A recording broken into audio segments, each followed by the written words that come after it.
have a really nice group of authors. Hopefully the slides are changing for everybody. So great. So we have a whole bunch of us from University of Oulu, the Interact Research Unit. We also have one co-author, Grace, who's also present here today, and she's from the Indraprastha Institute of Information Technology. Then we have authors from Tampere University, Jussi Okkonen and Sirkku Kotilainen. We also have Ole Iversen from Aarhus University and Rocío Fatás Arana from Department of Interaction Design. So there's a whole lot of us who were part of these projects and workshops, and we decided to write a paper together. Maybe we can also sometimes publish on how we collaborated on the paper. It was a process in itself, but it was really a lovely outcome. So the motivation for our work was kind of looking at how the pandemic has forced everybody to take this digital leap, especially young children.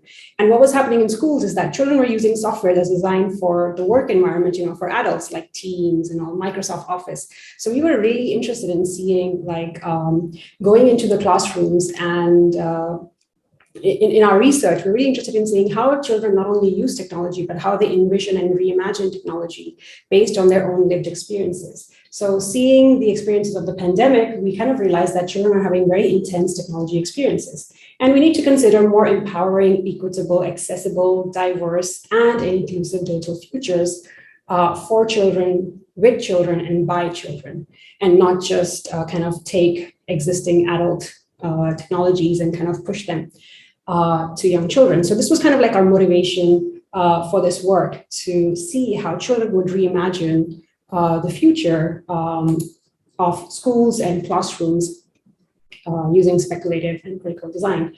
So our goal was to kind of build a case for diversity and inclusion in and through design fiction. So, and I will explain how we managed the in and through. So what we did was we actually, in this paper, kind of analyzed the outcomes and the processes of two things. One is a long-term project that's happening in schools in Finland as a part of the Interact Research Unit's research with 7 to 12-year-old children, and they are looking at future technologies to address the issue of bullying at schools. So it's a quite intensive project. It can be between 6 to 8 weeks, which also ends with these sort of drama performances where they use their design solutions in a scenario where they are addressing, preventing or reducing bullying.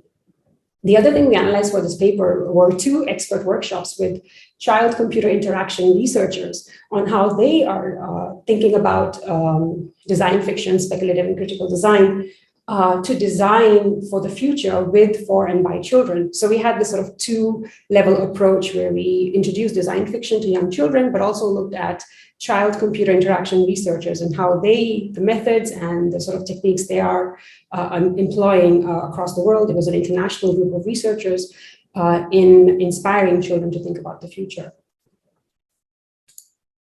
So, yes, I hope you see the slide with the different phases that we had in the project with the school children. So as you can see, this project is in like 3 phases, where first we introduce them or sensitize them to technology, kind of interview them and ask them about their own technology experiences, what sort of applications they're using. And then we also have discussions about bullying. Of course, it's a very sensitive issue, so we try not to kind of link to personal experiences, but talk more generally about how they see bullying in the classroom, in the schools, with their peers, coming up with bullying scenarios and writing a letter to the bully. So we had these different activities where we first kind of prepare them to think about technology and to think about bullying in schools. Then we had a pretty long, it was over several weeks, this design fiction phase, where we start ideating about solutions to these scenarios that they are coming up with, and they work in small groups to do these activities. So we use different sort of methods that were catered to the young age group that we work with, 7 to 12-year-olds. So these were done in 2 schools. So one was a class of 2nd graders, which had the younger students, and the other one was a class of 6th graders, which had a slightly older group of kids.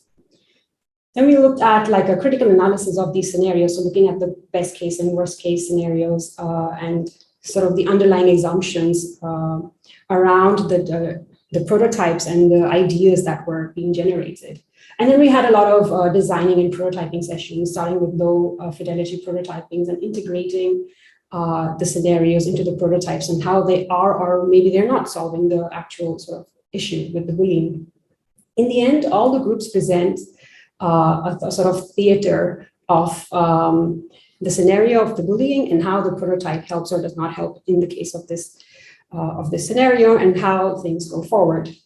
So the reason we call it a theater of the oppressed was also because we had an audience interaction during the drama. So we kind of, in some cases, with the older students, pause in the middle of the drama and ask the audience to kind of reflect and interact, and in some cases ask the actors that are enacting these scenarios how they feel and what sort of solutions they envision. So it was a very interactive sort of session, kind of akin to street plays, where you are looking at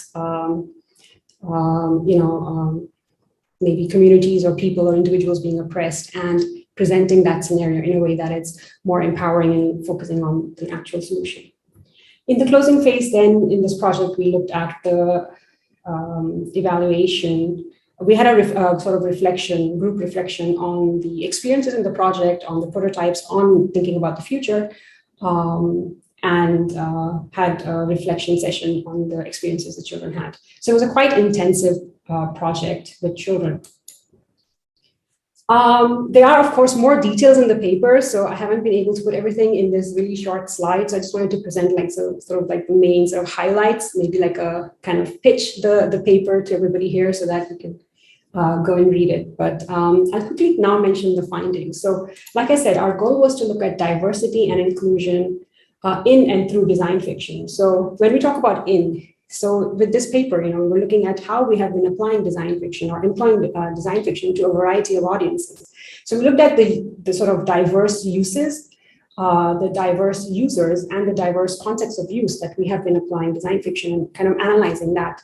So, we looked at, for instance, the case of bullying in schools.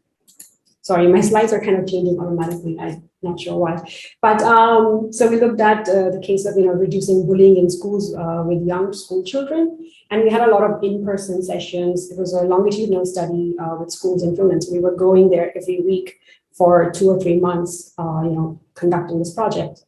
In the other case, which is like with adult participants, and they were also university students, researchers, practitioners, and these were really short one-day sort of online workshops in 2020 when kind of everything was happening online and conferences were happening online, and really short hands-on workshops looking at how CCI researchers work with children designing for the future, how they can, and also them envisioning ways of designing for the future for children. So like a double way using design fiction here. So here are some really quick examples of some of the cases the students came up with. So I won't go through all of them. Please do read the paper. They are really interesting sort of cases and prototypes that the children had come up with.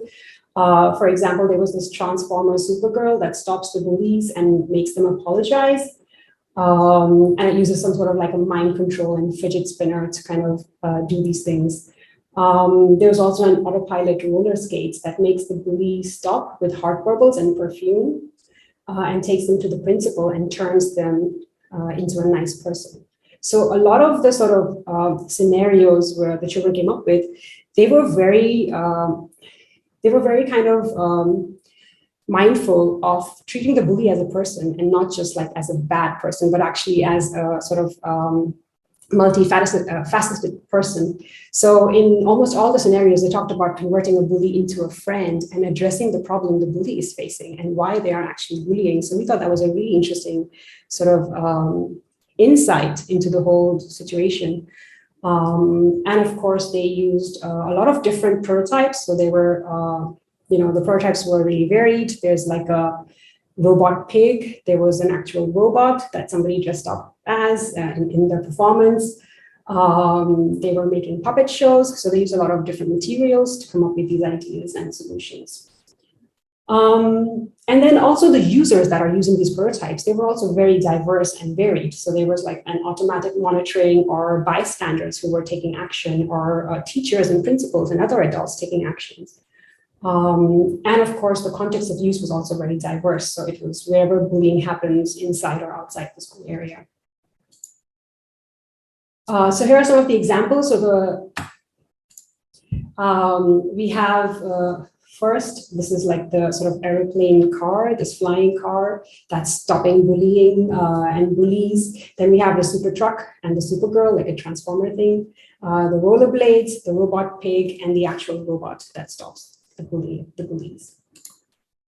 So the main takeaway from our work is that we kind of approach both diversity and inclusion in terms of the users, the stakeholders, the uses, the sort of activities the children came up with in this example. And of course, we talk about the other school outcomes and the workshop outcomes in our paper. We also looked at the context of use, and we kind of, through our work, revealed the potential of design fiction as an approach that's flexible enough. Sorry, the slides. Flexible enough for diversity and inclusion in its use, and kind of suitable for advocating diversity and inclusion. So for example, as we can see in the children's, scenarios, they're including the bully. So I thought that was a great example of inclusion. They don't exclude the bully, but they are kind of thinking about turning bullies into friends. And that was a very strong theme in all this project work. So we kind of maintain that design fiction allows us, so us as organizers of the session and us as researchers and educators, to cultivate diversity and inclusion by using design fiction. So inviting diverse group of learners and designers, and also non-designers, and we work with very young children, addressing a variety of topics in sort of these diverse educational contexts. So we also want to kind of pitch that the design fiction also offers a valuable tool for collective dreaming in the context of education, because it also allows learners to advocate for diversity and inclusion through their use of design fiction.